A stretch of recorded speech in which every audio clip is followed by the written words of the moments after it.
Assalamualaikum warahmatullahi wabarakatuh. Selamat pagi, tetap semangat ya nak ya.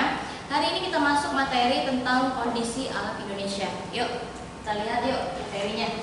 Nah, di dalam kondisi alam di Indonesia itu ada yang namanya keadaan fisik wilayah ya.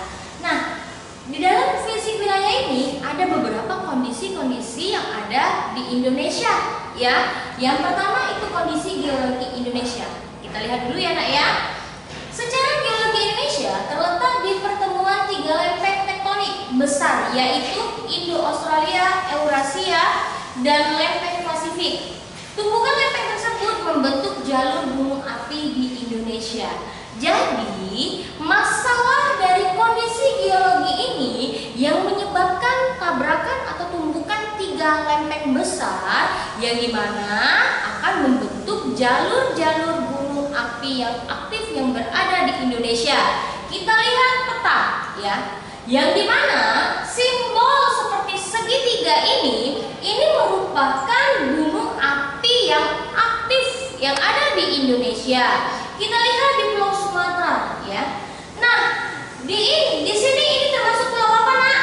Ini adalah Sumatera Selatan ya, Palembang. Di sini Lampung. Di sini daerah Pulau Jawa yang paling banyak terdapat gunung api yang aktif. Terus di Kalimantan tidak ada gunung, tapi Kalimantan ini dia lebih berpotensi kepada hutan dan rawa-rawa ya. Di pulau mana lagi? Sulawesi banyak sekali terdapat gunung api. Di mana lagi? Di Irian Jaya dan di Pulau Bali ya. Bisa kalian lihat ya nak ya, yang bergambar segitiga ini merupakan gunung api yang aktif. Nah, gunung-gunung ini, persebaran gunung-gunung aktif ini dari Sabang sampai Merauke ini disebabkan terjadinya kondisi geologi. Adanya tiga lempeng tadi yang mengalami tabrakan. Itu ya. Lanjut. Nah, kondisi geologi di Indonesia ini memberikan berbagai keuntungan.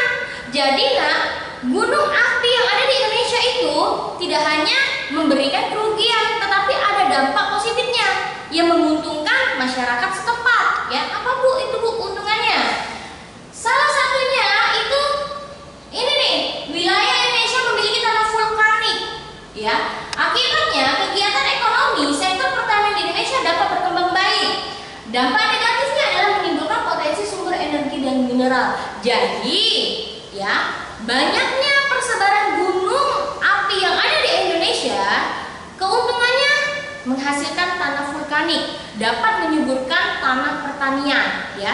Nah, lahan pertanian itu dengan adanya tanah vulkanik yang subur tadi, itu akan menimbulkan dampak ekonomi. Bagi apa? Bagi sektor pertanian, ya kan? Terus kerugiannya apa? Kerugiannya ini tadi nak, sumber energi dan mineral lama-lama akan habis, ya. Lanjut. Di dalam kondisi geologi Indonesia itu ada beberapa bentuk muka bumi, ya. Yang harus kalian paham, bentuk muka bumi itu tidak hanya dataran tinggi dengan dataran rendah saja, tetapi banyak sekali beberapa bentuk muka bumi yang ada di Indonesia. Kita lihat dataran rendah, merupakan dataran yang luas dan rata, ya. Mungkin kalian pernah melihat dengan dataran rendah ini ya, nak ya. Dataran rendah terhampar mulai batas permukaan laut hingga ketinggian 200 meter di atas permukaan laut. Keadaan fisik dataran rendah mempengaruhi kehidupan penduduk di berbagai bidang. Misalkan mata pencarian sebagai aktivitas ekonominya, pola pemukiman dan interaksi ruang serta bencana alam. Jadi, dataran rendah itu merupakan dataran yang luas dan rata, seperti kita sekarang.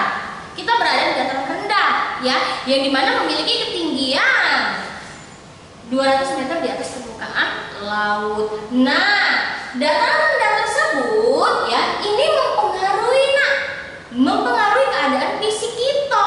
Salah satunya mata pencarian. Sekarang ibu tanya, mata pencarian apa yang ada di dataran rendah? Ayo, apa nak? Pertanian. Kalau dataran tinggi, apa nak? Biasanya kalau di dataran tinggi itu penuh dengan perkebunan, ya. Karena kenapa? Karena cuacanya sejuk, berbeda dengan dataran rendah. Kalau dataran rendah itu memiliki cuaca yang cukup panas, ya, atau tropis. Terus pola pemukiman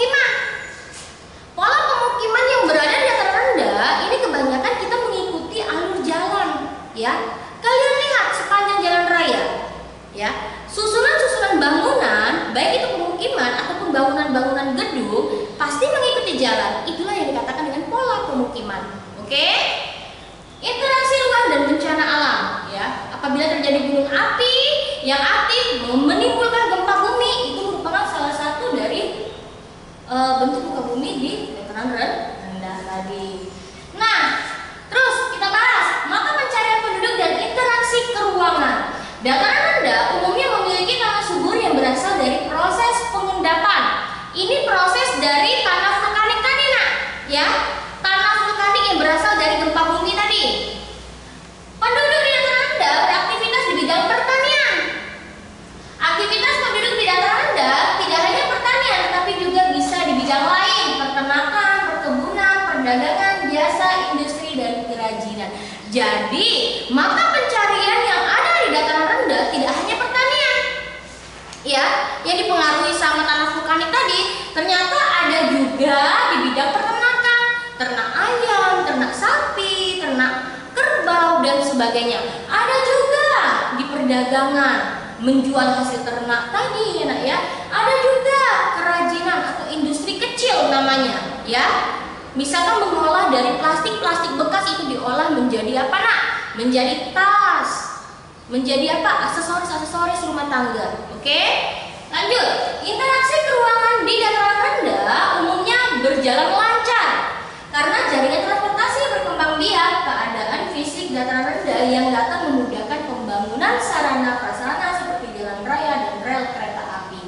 Jadi dengan adanya interaksi keruangan ini mempermudahkan kita transportasinya, ya nak, ya, karena ada hubungan. Nah, ada beberapa pola pemukiman. Pola pemukiman memanjang mengikuti aliran sungai atau jaringan jalan juga dapat dilakukan di dataran rendah. Selanjutnya, pemusatan penduduk akan berkembang menjadi daerah pemusat pertumbuhan.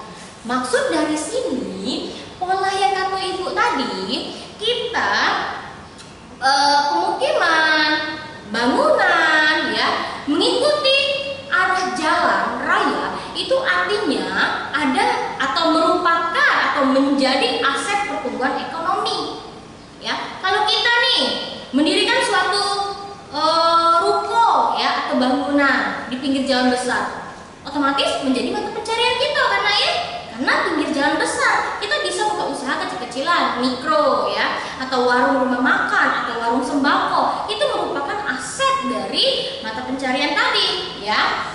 Terus di dalam kondisi geologi ada yang namanya bentuk muka bumi berupa bukit dan perbukitan. Bukit adalah bentang alam yang membentuk menyerupai gunung. Bukit juga memiliki permukaan tanah lebih tinggi daripada permukaan tanah.